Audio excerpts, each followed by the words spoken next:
Listening to Virtue of the West with me, Brittany Pettibone, and my co-host, Tara McCarthy. Today we're talking with Lana Lokteff. Lana is the host of the talk radio program 3 Radio 14 and the co-host of Red Ice Radio. She's also the founder of the organic and natural fiber clothing line Lana's Llama. Thanks so much for joining us, Lana. Well, thank you for having me. It's good to be here. To start off, I was curious, how important do you think it is for young women to have role models? And do you think that there is a lack of right-wing role models right now for young right-wing women? Yeah, it's funny because I never really cared about female role models. I never had one. I think it was because I was probably more independent, probably a little too independent. And I didn't come across many women that inspired me, unfortunately. I always ended up kind of being the girl that all my friends came to. But because of that, I had to learn things the hard way, So of course, role models are important. But I think something that is important is having good female friends that you can confide in and talk to you about girly things, stuff that isn't, for the boyfriend or the husband. And I think women don't consciously know when someone's their role model. Instead, it just is something that kind of subliminally affects them. They're like, oh, I enjoy listening to this girl, or I like the way she looks, or there's something about her presentation. And I think it kind of rubs off, And I don't mean this, I'm not saying this in a gay way, of course, but I think women are generally attracted to other women. They tend to respond to that, and they're not going to respond to women that are unattractive or don't carry themselves a certain way. So when it comes to women on the right, I have seen a lot of more attractive, appealing, smart women showing themselves, which is good. And because of that, I've seen a flood of a lot more younger, attractive, and smarter women coming in. And I think that girls like to watch other girls talk, kind of like they're kind of having girl time. And so I think shows like this is important for that, so that other, younger girls can see, hey, there's other girls that are more right wing, and I want to be a part of that. And I kind of feel like I'm a part of that conversation when I'm watching them talk. I also think that white women are longing for a group. We don't really have a sisterhood. Black girls have that. Mexican girls have that. Jewish girls have that. But do white girls really have a sisterhood? It's kind of been destroyed, right? So I think girls are longing for a group, and I think that we can offer them that. What do you guys think? Yeah, well, I also think, to broaden, I think that anti-feminists are looking for a group. Because, everyone who bought into the feminism, you had all the celebrities and you could rally around that, and you felt like you were accepted by everyone who had a voice that was relevant and that had a lot of reach and power. So you had your group, and they would even start book clubs. I know, like Emma Watson, who is one of the women who spearheaded feminism, she had like a book club on Goodreads that anyone could go join, and it was just very inclusive of you felt like you belonged somewhere. But then as an someone who didn't subscribe to the current feminism views, which, I don't believe personally is even feminism, you kind of feel left out. Like for me, there wasn't really any girls that I could look up to. There were very few. Lauren Southern, I used to watch her before I came out, and talked about my political views, but there were very few that I found. I like Ann Coulter's another, and but it's just hard. There's not a lot. And so it is nice to create a kind of environment for women who are more right-wing or anti-feminist or whatever to find like-minded individuals. I think too, speaking of the alt-right, it's kind of more fragmented. It's not really a one singular kind of group. It attracts a lot of different kinds of people. So one thing I find with the girls on the alt-right, it's almost like there isn't certain girls that you look up to like a role model, but it's almost like you have this archetype that we've created of like the ideal woman of what we want to achieve or what we want to be like. And conversations like this is good to kind of hash it out. What is the ideal woman? What does it mean to be feminine in the year 2017, right? Mm-hmm. Yeah, and I think you're right. And I think it's really vital that we do start setting a trend for whatever it is that we envision that to be, because the only alternative is this crazy radical left-wing stuff that you can see coming out of Hollywood. And I know Brittany knows about this because she writes for young adults in the young adult fiction genre, and there are, I mean, it's just made up of people who are trying to indoctrinate young people, isn't it? Mhm. Yeah. Yeah, exactly. And I really want to redefine, at least have our definition of what a strong woman is be widely known, because we know what the feminist definition of a strong woman is, and to me, I don't regard that as true. You know, someone who just goes out and kicks ass or is that has to trample over men in order to feel legitimate. So I want to bring out a new definition of what is a strong woman, because there's far more to bravery and leadership and someone to look up to and aspire to be than that. So. And it's challenging doing what we do. I talk about this all the time too, but to kind of let the female brain come out in politics. I mean, you know, it tends to be a masculine subject, but on the flip side, you have liberalism, which is like too much female brain. It's become it's mama hen all the time, and that's awful too. So there has to be a balance in politics. Exactly. And what is it that woke you up to what's going on in politics at the moment, or were you always aware from a young age? No, I was actually, to date myself here, I grew up in the Northwest. I was more of a grunge puppy, you know, listened to Nirvana and all that. And then I did the goth thing. I was actually never a liberal. I didn't really care for politics. I called myself a libertarian, and then I was an anarchist, right? And was actually for quite a long time did a lot of shows on, you know, voluntarism and anti-statism. But Henrik and I, part of the work that we do is we analyze propaganda and news and entertainment and movies, and we were interested in conspiracy and secret societies and all that. But then when we came back into America, was it 2012, we started, you know, analyzing stuff going on. It was just blatantly anti-white. Mm-hmm. So that's initially what, like, oh, wow, it's just completely anti-white messages everywhere. So it got us actually on this trail. Then we started interviewing people on these subjects. Yeah, I do. Did you see the recent Netflix trailer for the Dear White People? You know, what I notice about this is, you know, a lot of people will be like, oh, you know, Black people are being racist or whatever, but a white person wrote that show. It seems that a lot of it is coming from white people, and they're inflicting it upon other white people. That's what I'm seeing. You know, it's the white liberals that just hate themselves and hate white people. So. Or it's also mulattoes. There's a lot of mulattoes. I think they don't feel that they belong amongst whites. They don't belong amongst blacks. They're kind of in between, and they want everyone to be like them. And they have a lot of anger towards white people. You know, that's what I find anyway. Yeah. Some of the people in my family, I'm actually slightly mixed race. And I can't talk to you. That's it. It's done. Yeah. My grandma is half Indian, and cool. That, yeah, I see how it's like fractured her identity. And you know, in the way that when you have mixed ancestry, it's very difficult to I think it's just very difficult for them to see other people who don't have a fractured ethnic identity, because they have a kind of intimacy with their own people that is never going to be allowed for mixed race people. So something's been taken away from them, and that's extremely painful. And it's almost like this kind of victim perpetrator cycle that we see with criminals, where something is done to them and they want it done to other people. Yeah. It's almost as though they want to inflict that on others because they can't have it, so why should other people? Yeah, we do see that, unfortunately.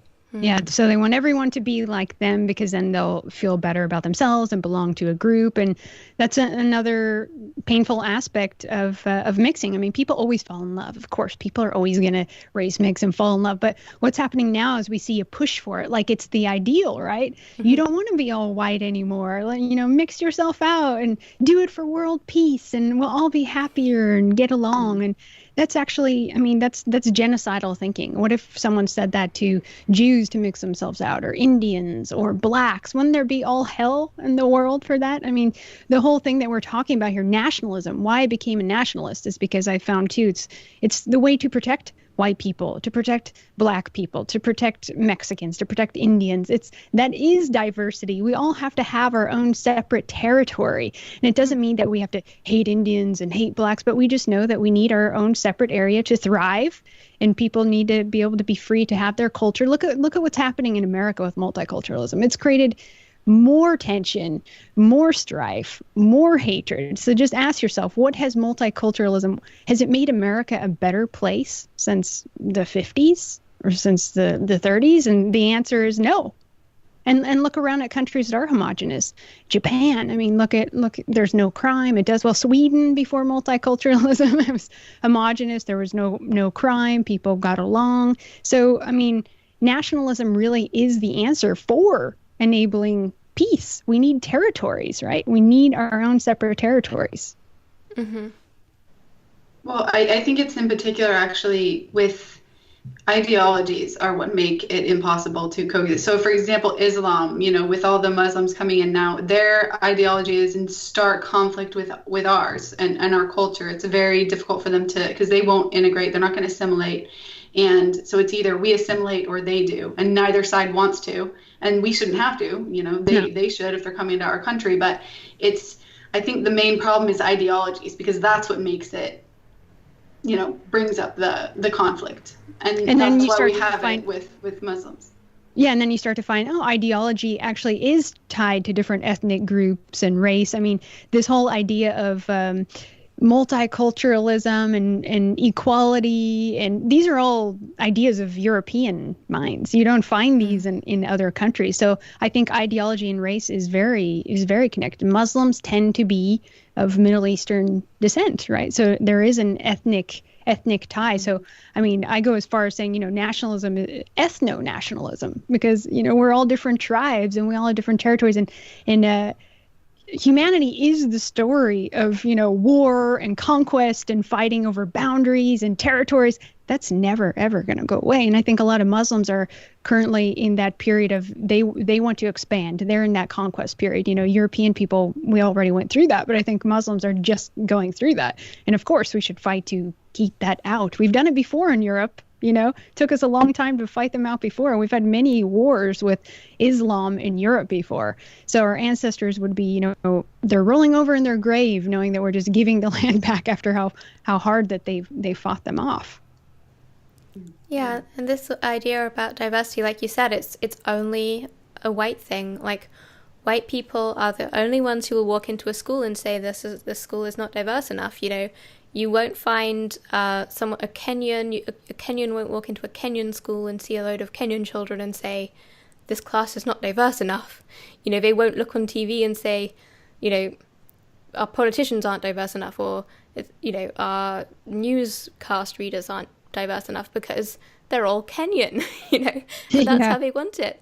Kenyans living in Kenya, serving Kenyans, working for Kenyans, with Kenyan lawmakers, and then you don't have all this crazy friction that's going on in areas where we try to promote diversity, as though it's a good thing, as though it's our strength, when the reality is it just creates a whole load of unnecessary friction and, identity politics and nonsense, really, that we have to put up with, that we wouldn't have to put up with if we didn't try to promote this extraordinarily unnatural experiment that we're doing in the name of some ideology called equality, which is, equality is about as achievable as fairness.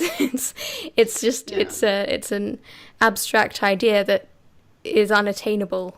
And you're right. It's totally superficial. This isn't happening naturally, right? Mm-hmm. People aren't just naturally moving in with each other like this. The government is actually forcing and pushing these things, and now has diversity quotas. And this neighborhood is too white, right? Obama had that with Hood. They're actually looking at, racist zip codes and putting, Section 8 housing there because there's too many white people there. If you just let people do what they want, just let them live where they want want to live, you'll find that they end up grouping with people that are like them. There will be some people that want multiculturalism, and fine, go have that over here. But don't force me, or let's say a state, like a lot of people start moving to the Northwest, European people in America who are like, I don't want to be a part of that. I want to go over here and be with these people.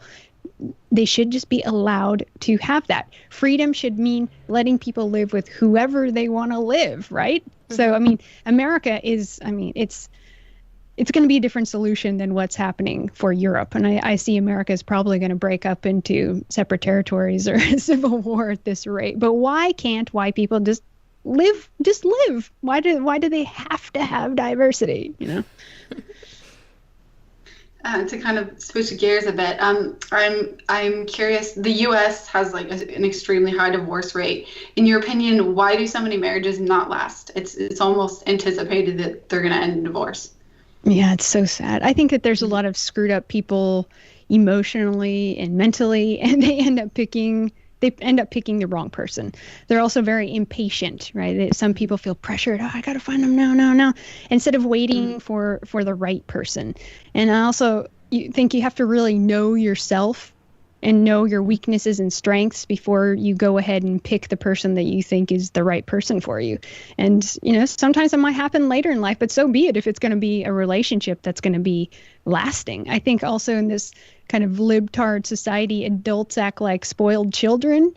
They're selfish. They have ADD. They want to run away and blame other people all the time instead of trying to resolve their problems. Everything they want is it's supposed to feel good, no pain, no hardship. And the minute it gets tough, they run the other way, right? Or blame other people. I think that you can have it all. I mean, I found that. I didn't meet my husband until I was 30, you know, and excuse me, some people are like, oh, well, you know, you should get married younger. And I don't know. I think you have to meet the right person. It's got to be the right person. And when you meet that person, there's zero doubt, you know, right away. I know it sounds kind of cliche, but like, if you have any doubt, don't marry that person. I think that the best marriages are those who you can be lovers with, but also good friends and even business partners, and be aligned politically. If you can have all that, all the marriages I've seen that have lasted the longest, they have that kind of solid union. Mm-hmm.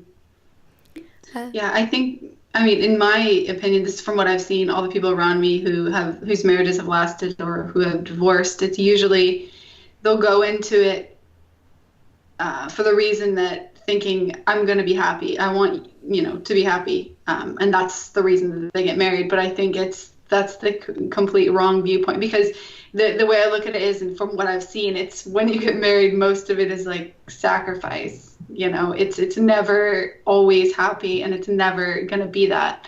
I think that you learn to love through sacrifice. And so that's how I've always had my vision of it. I'm when I go into it, I'm going to know it's not going to be easy. So, or just always happy. Yeah, but, you have everyone has ups and downs, but if you're with the right person, it doesn't have to be all these ups and downs and actually hard sacrifice. Right. I mean, I don't feel that I end up having to sacrifice much at all. I mean, I have a great marriage. We get along. We share a lot of the same views. We really have a partnership. So it's not like, oh my God, this is so hard for me. I have to give so much. I don't feel that at all, you know. It's about the right person, and the right person should also challenge you. I mean, I want my husband to challenge me on weak spots because I always want to improve. That's the idea, right? Always improve. But exactly. So we have to, you know, the right person, I think, can show you your strengths and your weaknesses. And I found as a woman, it really brought out my feminine side. I think you really learn that masculine, feminine dance, that balance once you're married and when you're really in the thick of it, you know. Mm-hmm. I mean, it changes you as a woman. I'm a total different woman now from before when I was married. So something does happen, even though it's like, oh, it's just a ring and you sign a paper. I don't know. It's almost like some kind of ritual magic thing that kind of happens. It does change everything. Yeah. So, interesting. What's your vision for the future of Red Ice, if you don't mind? Sure. No, well, basically right now what we're doing is we're trying to look for new faces and voices. We want to expand Red Ice TV. That's really the goal here. And we want to have, a lot of diverse topics as long as they're from a pro-European perspective, right? So it could be anything. We just brought on a girl who does how-tos and cooking. Could be travel, art, history, children, spirituality, etc. We just want to do a lot more TV segments where we put in some of our little messages, because a lot of times you can watch a travel show or a nature show and they put in some kind of Marxist propaganda in that, right? So we want to be able to offer something else and also have a lot of humor segments. Conservative media is dying, so we need to pick up the slack, right? And I also, there's also some other alternative media where I feel like they're not really hitting it because they're not asking some of the other controversial things. So that's where we come in. We get called all kinds of things: Nazis, anti-Semites, white supremacists. But like, we don't care. We don't care. We're not afraid to question everything, go everywhere and interview everyone. And it doesn't matter. It doesn't mean that we agree with everyone all the time, but we're asking questions. So certain things are off limits. We especially like to go into those areas and question, well, why is that one thing off limits?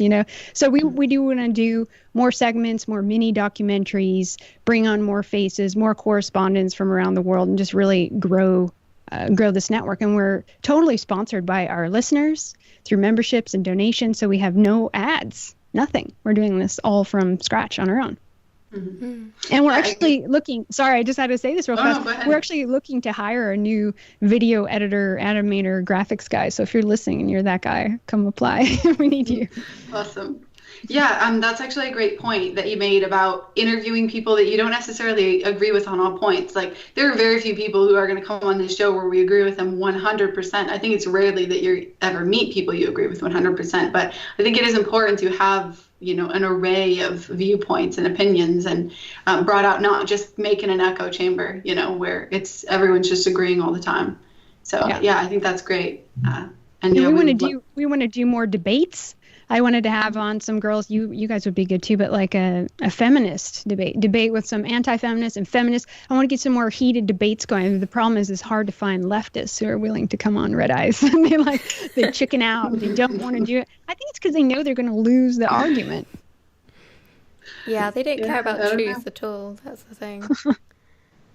So that's right. Well, I feel that at this point they know that their argument won't stand up to debate. It's all they have is name calling bigots and Nazi and sexist and whatever. So that's all they have, though. That's as far as their argument goes. So it would be difficult for a debate. It would be entertaining.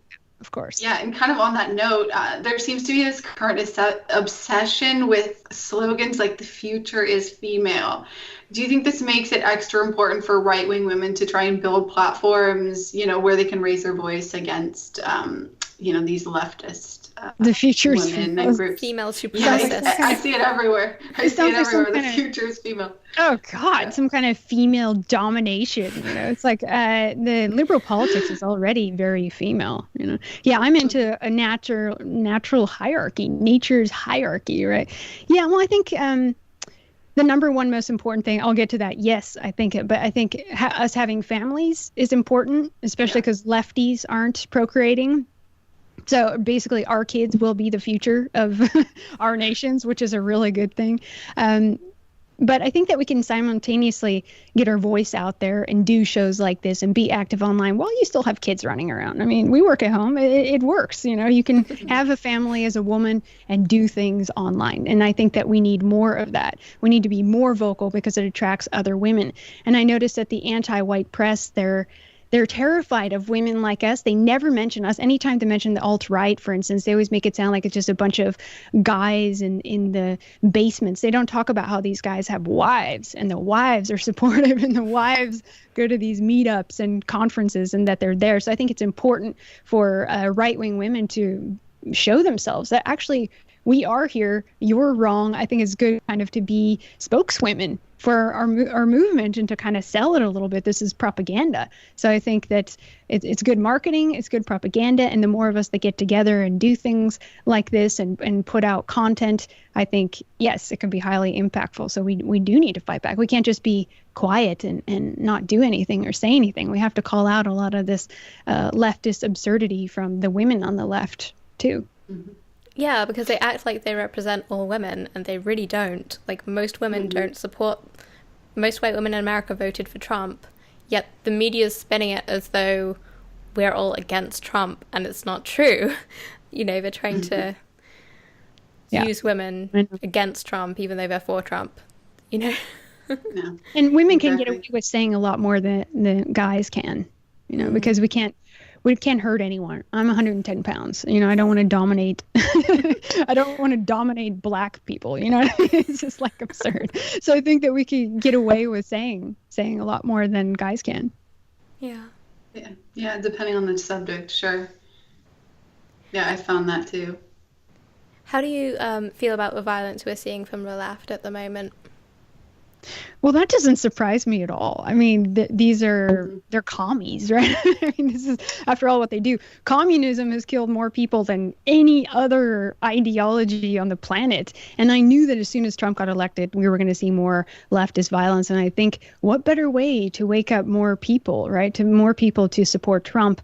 And I think it could be good because Trump might be able to do something about this kind of violence. He might be able to clamp down on some of these communist agitators he's been talking about it. So I would like to see, though, guys on our side better organize and defend themselves in these heated situations, because I've seen some of these pro-Trump people out there and alt-right people out there. I'm not saying they're going out there picking fights. They shouldn't do that, but they need to kind of watch their backs and be smarter about it. I mean, Richard Spencer is not a Nazi, far from it, like gets punched. You know, I mean, this is happening now in the streets. If people were just wearing Trump hats, just Trump hats, not even saying anything political, are getting beaten up and attacked. I mean, there's all kinds of awful footage. So we have to watch our backs. We have to be smart. The left is getting incredibly violent. So I think it's good that there's guys out there learning kind of self-defense and grouping up and having guys, you know, go out in packs if you're going to go out in some of these heated places or do some of these, interviews on the streets. Or once you're recognized, once you do a show like this, you get recognized by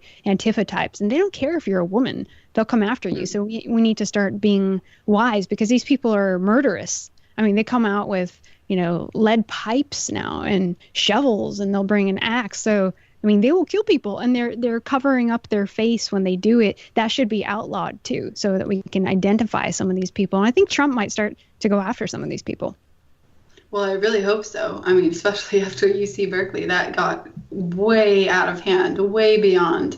And we shouldn't, though, have to fear violence going to want to watch someone speak. It's absolutely ridiculous. But I mean, I hope that he clamps down hard, especially on Antifa, because it's getting to the point where they are threatening like rape and murder. Oh yeah, on us. So they think, you know, they'll think women like you are, they're fascists, right? So we can hang and rape fascists. I mean, when I started doing this all the time, I can't tell you how many death threats I got from those people. Like, we're going to hang you from the lamp. Yeah, right. Whatever, guy. You know, but I mean, they are violent. These are the feelings that they harbor. They are like, if you know about the Bolshevik Revolution, they mass murdered, 40 million Russians that were good quality people. I mean, these are American Bolsheviks rising again, and they are definitely violent. So we need to start thinking more in line with like protecting ourselves. It's like a trend that got popular to call us fascists, Nazis. They don't even understand what they're calling us, like what that these accusations are. And so they'll just say, we can go kill them, we can punch them, hang them because they are, fascist, Nazi, whatever, fill in the blank. But yeah, they really don't even understand. And then all the people who just eat it up will say the same thing. I'm seeing like on Twitter now, everywhere, people are like it's like this hero complex or something. They think they're Indiana Jones punching a Nazi. They think they're Captain America punching the Nazi. It's absolutely ridiculous. These people, they're deluded. Yeah. They're communists, and communists need to be stopped. And the only thing communists respond to in history is force. Unfortunately, not to go too deep into this, but unfortunately during World War II, America ended up siding with Russia and actually fought with communists. So problem one right there, because now communism has won.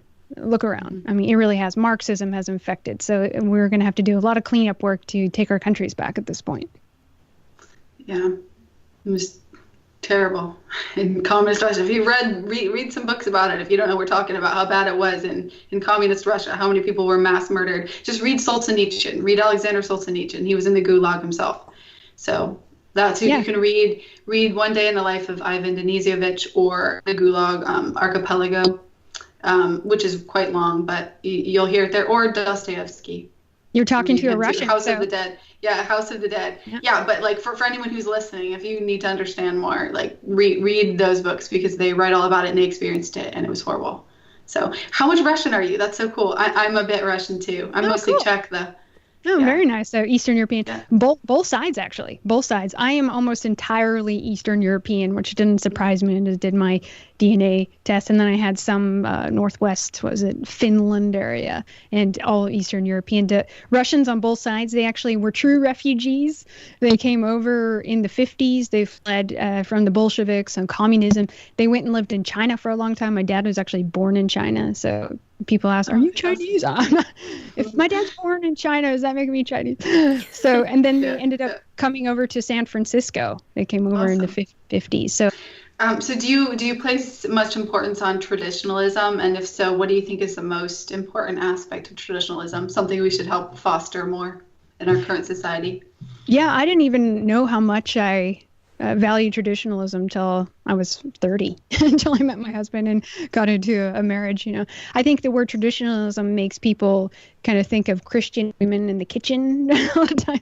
I'm not a Christian. I'm no problem with Christians, but I'm not a Christian woman. There's a lot of women who are traditional, who aren't religious. And, it's just basically, they respect, how would I say, primordial traditionalism. That's how men and women, I think, have lived since the start of humanity. We have roles to play based on our biology, and it's really just self-evident, right? Like I said, I'm 110 pounds. I don't care about building things and picking up heavy things. I can't do it. And my husband doesn't care about, floral decorations or interior decorations. I mean, this is just reality. It's not social constructs. It's actually very embedded deep in our biology. But yes, traditionalism, very important. The most important aspect, I would say, is the family unit and the masculine, feminine relationship in balance. And that's something you learn as you go along when you're married and as you have a family. So I think you're the happiest once you have a family and you have a husband. And,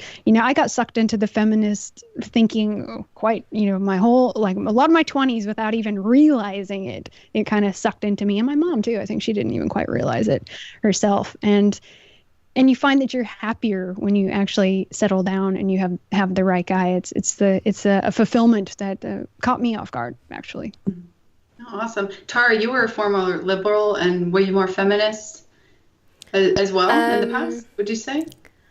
I don't know. It's hard to say because, there are so many different ideas about what feminist is, Right. I guess I was taught at school that, before feminism, women were arrested on the street for walking alone and subjected to horrible, medical procedures and stuff.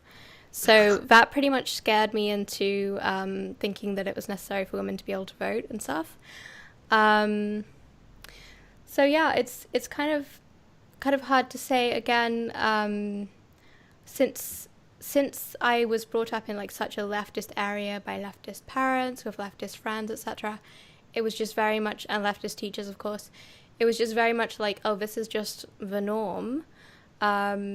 And a lot of times when I said things that I thought, people would just flip out at me and be like, you sound like a right-wing extremist, you must have been reading these right-wing rags, etc., and I'd never even really spoken to any right-wing people or even read any right-wing newspapers or anything. I was just exercising my common sense, just thinking using consistency. And yeah, so it's quite funny because looking back, it's almost as though I was born right-wing in a left-wing area. I think we all are as women. We're all born right wing, whatever. I mean, that's just the natural order of it. I think we all have that inside of ourselves. I have some great girlfriends who are now, it's too late for them to have kids. They're married, but they got sucked into it, and beautiful, wonderful women, and they're on our page, and it's the biggest regret of their life. So that's very painful, to be in that situation where you wake up to some of those things a little late, like, oh, that's the thing that's missing in my life. So if you're young and you're listening and your mom didn't tell you to have kids, find a good guy. Yeah. I know it's funny. I notice a lot of people, like when I do interviews like this, with like girls and stuff, they'll all be like, well, why aren't you going out and having all these, babies if you're talking about it? And it's like, well, we have to like get married, like give me some time, exactly. But it's just funny because so many people say that. And it's like, well, when I'm married, like just give me time. I'm still young. But yeah, we will, of course. Well, and the other thing is engaged herself. So you want to keep some things private too, for the protection seriously. Of your family as well when you have your name and face out there. But yeah, exactly. It's never too late. I'm not against, I don't think, oh, women's got to have, this many kids by 25. I mean, that didn't happen for me. I mean, everyone's in a different place in their life and it happens differently. So as long as you have them, and great, I don't care if you're 40 and you have a kid, then at least you have some, Also, I've been seeing comments from people saying things like, you should get married when you're like 18 or 17 or something. And this is just not the case. Like, in Western Europe, throughout all of our advanced stages of history, the average age of marriage for women was 23. So you should really start looking when you're like 21, and then by the time you're like 23 or 24, then you'll find someone, And also, I really don't think that your brain is like fully developed enough to really, you haven't really formed your own personal opinion. You haven't had a chance to be away from your parents and think about things for yourself enough until you're about 21 or so. Sad to say. Yeah, I agree fully. So, no, it has to happen naturally. And a woman in her early 20s is much different than early 30s. So you need some maturity level. I actually think that it would be better if women start having kids at 25 because you're a little more mature at that time. You'll be a different kind of mother. So don't listen to I believe it's age 23 when your brain is fully developed. I think that's the age it is. But I mean, for me, if you want to get married at 18, get married at 18. I think it's if you've really meeting the right person. If you meet the right person, get married or get married at 28 or whatever, But I don't think that. But the problem is they're encouraging women, like, wait till everyone, just don't worry about it until, after you're, in your 30s, early, late 30s. They encourage everyone to do this. Just don't worry about your 20s. That's way too young. You can't possibly do it. And that's not right. That's what, but I see, interestingly, I don't really, I wouldn't have called myself a feminist, at least not in name, but kind of the way I was a couple years ago, maybe like 3 or 4 years ago. I was way independent, like so independent. I think what drove me way back into my conservative, more conservative or traditional values, which is how I was raised, was seeing the left for what it was. But that made me re-embrace it. But for a while there, like I just would work all day, every day, and was really independent. So like, I'm going to take care of myself. Different. No guy's going to take care of me, right? I want to see the world. I want to travel. Yeah. Pretty much. It was similar, to that mentality, but it was more like, I'll just want to be a writer and I'll just, be on my own. But I guess it was different because I have a twin, but yeah.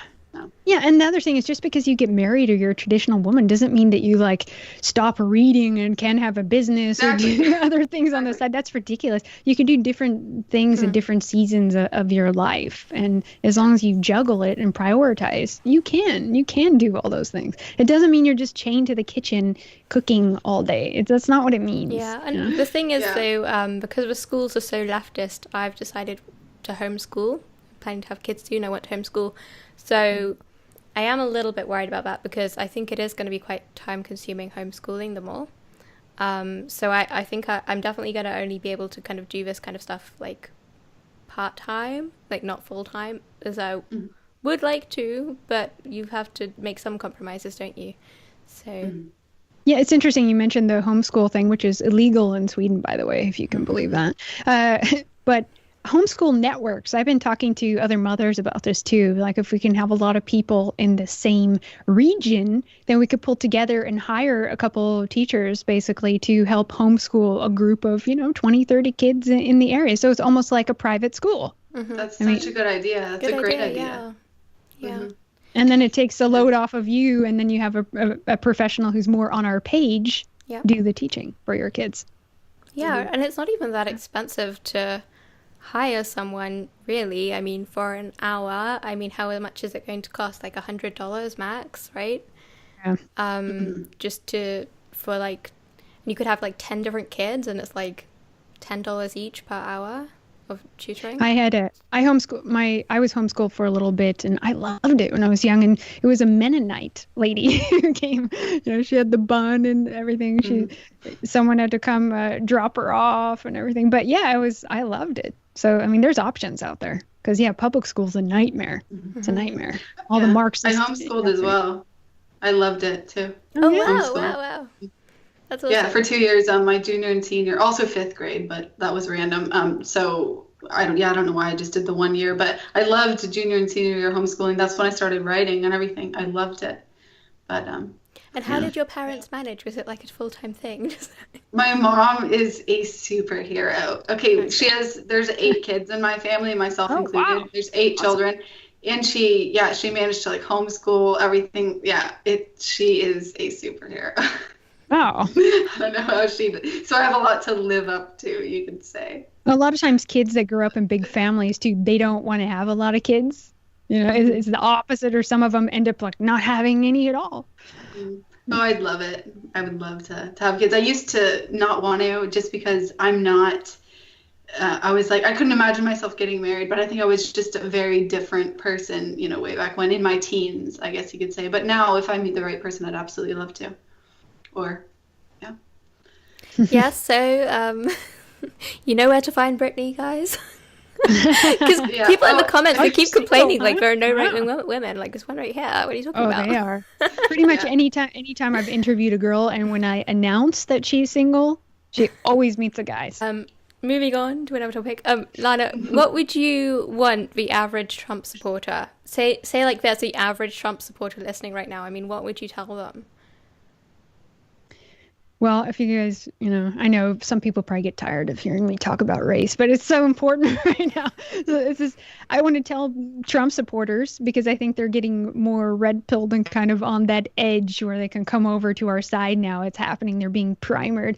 It's okay to embrace your white identity. It's okay to love white people and want to live with white people. It's not racist. You should love yourself, and you should love your people.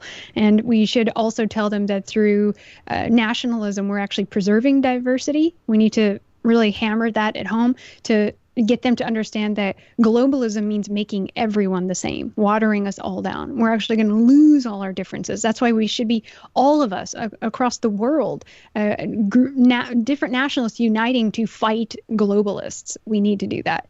And also, it's morally wrong that we're being encouraged as white people that it's healthy to become a minority in the country that your ancestors built. That's garbage. Mm-hmm. And ignore claims of colonialism, racism, slavery, because all races are guilty of these things. So, drop all the guilt. I think that's going to be huge, massive. Just, you're not guilty. None of these things are your problem. It has nothing to do with you. So just don't even think about it.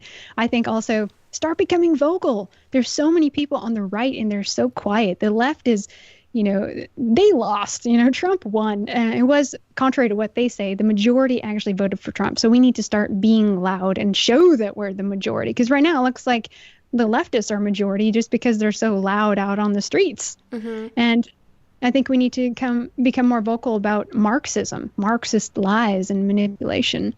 And then also for those that are super daring, I'd say pick up Kevin MacDonald's book, A Culture of Critique. Yeah, actually, what you're saying just there just reminded me that, like, in the UK, I think in our parliament, the Speaker of the House actually banned Donald Trump from addressing the parliament. Oh, yeah. Even though polls show, and this is for the Muslim ban thing, the so-called Muslim ban, even though polls in the UK show that most British people support the idea of a Muslim ban. So our own parliament is not representative of our people. Yes, and nor is the media. So there's this huge disconnect between the elite, like the people who control the media, the people who control the government, and the actual people of the country. I mean, how has this come about? It's supposed to be a democracy. Yeah. Well, and America was actually a republic, right? It was founded as a republic, not a democracy. That's just the truth of it. Yeah, and it's funny how lefties, they're always democracy, democracy. They bomb, they're happy like bombing other countries to bring them democracy. But now that democracy was in action here in America and Trump won, now they're like, oh, democracy, screaming and hating it. It's funny how that works, huh? Yeah. But yeah, that's the thing. Yeah. I think there's a disconnect. You mentioned a disconnect between the people and, Parliament. Here in the U.S., there's a disconnect too, because no one expected Trump to win. All of these establishment people, they were completely shocked and blindsided by it. But it's because they're not in touch with the people and what the people want. And a lot of people say, oh, well, Hillary Clinton won the popular vote. She very well may have, but then I know Trump is opening an investigation to see like how many illegals did actually vote. So we need to still see that, and then we can see actually if she did in fact win the popular vote. So I don't think so. We can't tell yet. I think you nailed it there with the illegals. I mean, because California, they can vote with the driver's license. Well, illegals get driver's license in California, and there's like millions of people right there. So it's the illegal popular vote. And also, if the vote had been taken with the demographics that were there in the 1960s, when the US was like 90% white, it would have been a landslide. The only reason the Democrats in the US even stand a chance of winning an election is because they've spent the past 50 years importing voters. How is this going to work as a democracy? Well, what's going to happen is this may be the last time we ever have a white president, white male president that's on the right, if this keeps up. And sadly, it seems like when you look at demographics already the people that are in here that are legal are breeding very faster than white people. So this may be it. This may be the last 4 years. I don't know, unless immigration is halted and some mass deportations of illegals happen. Yeah, we'll have to see. Kind of on that note, like I know your husband, Henrik, is originally from Sweden and that the two of you visit often. So how would you describe the changes that have taken place in Sweden as a result of the mass Islamic immigration? Oh my gosh, it's catastrophic, even in the time that I've been up there. I don't know if you guys have been to Sweden, but it's true. A lot of, good-looking people up there, people that are more introverted, they're quiet. It's not a loud culture. They really kind of keep to themselves. Low crime. People really follow the rules. They're really into the rules there a little too much so, But except if you come in and you're not Swedish and you're not white, then you can break all the rules possible and do whatever you want and get away with it in the government. Sweden, they're no war. They've always been neutral. They've been peaceful. The men have always been really respectful, almost too much so because of the feminists. Like guys don't even come up and ask you out because it might offend the girl, So it's polar opposite of these new people coming in. They're lazy bums. They're there's immigrant hoods now. There's no-go zones. It's all Islamic. Crime, rape, theft. I'm not making this stuff up. I mean, litter everywhere. It's loud. You walk the streets. A Swedish guy's not going to gawk at you on the street. And now you go there in certain areas and these Islamic guys will check you out. They'll scream at you. They say things. You've got Africans there too, not just all Muslims, but Africans. It's just destroying the place. And the welfare offices are packed because they have a very generous welfare system. So it's no brainer. They're going up there for the incentives, the payouts, and they get totally taken care of. Well, the tax rate is incredibly high. It's very expensive in Sweden. And if you own a business, the majority of it is going to go to the government.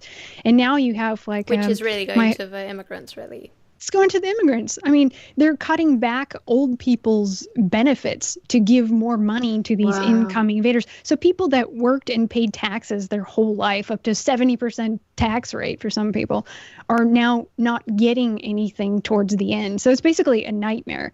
So if nationalists don't get in there and do something, or some some, I don't know, guys need to, some of the men need to sort this out. It's got to be taken care of somehow. I mean, there has to be a coup or something has to happen. There's a lot of feminists, a lot of female politicians. So if you want to see what it could look like with a female future in politics, just go to Sweden and you'll see how awful it is. I mean, rape's happening, but then they come down on Swedish for, they want them to sit down when they go pee. I mean, this is like, it's absurd. And homeschool is illegal. So they want your kids, they're going to force them to go to school with these other kids. But Muslims have their own schools. They're practically segregated. They can be just with their people and have their own Muslim teachers. I mean, it's just out of control. But the thing with Swedes is that they're very introverted, but they're quiet and they take it. But then once they snap, it's just unstoppable. So I hope that that's going to be happening. But the government there is coming down on nationalist groups.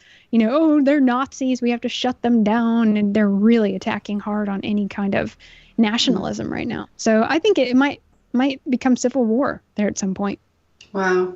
Yeah, I mean, none of this is news to me because I read alternative media, but you talk to, anytime I'll tweet an article that's like related to Sweden, that like a rape or something, or Germany too, with Angela Merkel saying that, she's not good for Germany. The leftists are like, are you insane? She's the greatest leader ever. Or Sweden is doing wonderfully. It's flourishing. They don't know what's going on. Maybe they have to go there and see it. But it's just our mainstream media it does not report objectively or anything remotely close to the truth of what is really going on. So it's quite a disservice. Yeah, it's awful. And that's Northern Europe. I mean, that is it's always been very, very white people up there. It's cold, There's a lot of research. I don't buy the out of Africa theories, but that we came from the north. And there's a lot of ancient finds up there in Russia, and it's a sacred area, and it's important to me that it not be destroyed. And I know a lot of other people feel that way. I mean, they have to go back. That's how this is going to end. They have to go back. That's got to be, Europe is for Europeans. I know America is a different thing, but Europe must be for Europeans. And we have to fight hard and elect nationalists to get the lefties out of there and undo this damage. So basically, if you came in prior to this year, you have to go back. I mean, I'm gonna be really hard on that one because this is the future of our people, right, Tara? You're in Europe, Well, the question on that just to be asked is why are Islamic countries not taking in the Muslims? What is it, Saudi Arabia that is taking none of the migrants, and they have to go all into the UK and Germany and France, etc. So why are they not taking any? Just ask a question there and no one will answer it. So yeah, they're rich Gulf countries, and of course Israel doesn't either. Most countries aren't taking them in. We're basically getting the worst of some of these countries too, because a lot of the other rich Islamic countries, they know that some of these people are low end and trouble, so they won't even take those people, even though they're ethnically the same people. Yeah. Well, I think they actually want them to invade Europe. I think that these Saudis, for example, I think they want Europe to be taken over by Muslims because then it will become like an extension of the Muslim world for them. And I actually think that's their agenda. They want to take over the world. They literally want to take over the world. And this is how they're doing it. And they've been doing it for the past, thousands or so years, step by step, country by country. The whole of Northern Africa and a lot of Western Asia and all those kind of countries, they never used to be Muslim. This is a steady takeover that is going on progressively. And if we don't stop them from entering Europe, they'll take over Europe. That's what they want to do. And we have to, yes, I agree with that. And the globalists are working with them because they want to destroy Europe. They actually hate white people. They want to get them out of the picture because white people actually oppose put up a fight against Marxism. There's a lot of other countries, I'm well-traveled, a lot of other countries, other races, they're okay with Marxism. They tend to want to go more in that direction when they're exposed to it. White people put up a fight to this stuff. We're the ones that are like, nope, we're going to fight you back and keep you out. I think there's an active war on to destroy European people, and they're using these so-called migrants and other immigrants to do so. And we can go really deep into that, but I'll just leave it there for now. Yeah, we've come to the end of our show here, unfortunately. It's been so great though to have you. We're gonna have to have you again, Lana. Sure. Where's the best place for listeners to find out more about your work or future projects, etc.? Just go to redice.tv. That's where everything's happening. You can find everything from there. All right, awesome. Oh, sorry. That's me forgetting my lines. Sorry. You're good. Thank you for listening to Virtual for West. If you'd like to support the running of this show, we both accept donations via our website. Links are in the description, and you can find Brittany's award-winning book, Hatred Day, on Amazon, Barnes & Noble, and Audible. And remember to check out Tara's other podcast, The Reality Call Show, for in-depth interviews with scientists, philosophers, and thought leaders. Thank you so much for listening. And thank you once again, Lana. It's been wonderful. My pleasure.